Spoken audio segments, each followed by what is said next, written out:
মগো আজকের গন্তব্য হইলে গিয়া গরিবের জুসবার হ্যাঁ হইতেছে গিয়া ভোলা জেলার লালমোহন থানার দক্ষিণ পাশে আবুগঞ্জ বাজারের ভিতরে একসার নাম হিন্দাইছি মোরা অনেক ব্যাপক দিন দুইরা এখানে মোরা চলে গেলাম। আছে রুবেল, আছে মহসিন, আছে হাদিস ভাই আমাদের। মোরা এখন দেখতে গেছি এখানে কি কি আছে। এই যে একটা গরিবের জুস বার লেখা আছে টিস্যু বক্স।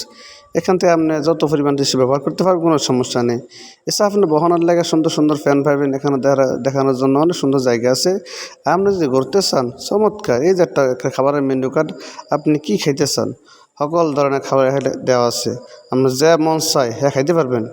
এক গ্লাস জুস খেলে এক আপনার শরীর সাঙ্গইয়া যাবি। হ্যাঁ মোরা বিশ্বাস করে লাইছি। আমি দেখার পরে মোরা চলে গেলাম একবারে ভিতরে। এখানে বিয়ে দেখি, ও বাবা বেবাক রকমের খাবার দেখে মুখ আর কুইলটা জুড়ে গেছে। এখন মোরা চাইতে আছি কোনটা থুইয়া কোনটা খাবো। মগ তো সকল কিছু পছন্দ হইতে আছে। মোরা এখন খোঁজাখুঁজি পরে অবশ্যটা পছন্দ করে যাই লাইলাম। ও ভাই ইয়ে স্বাদ লাগ দিয়ে আছে মাত্র 130 টাকা করে মনে হয়।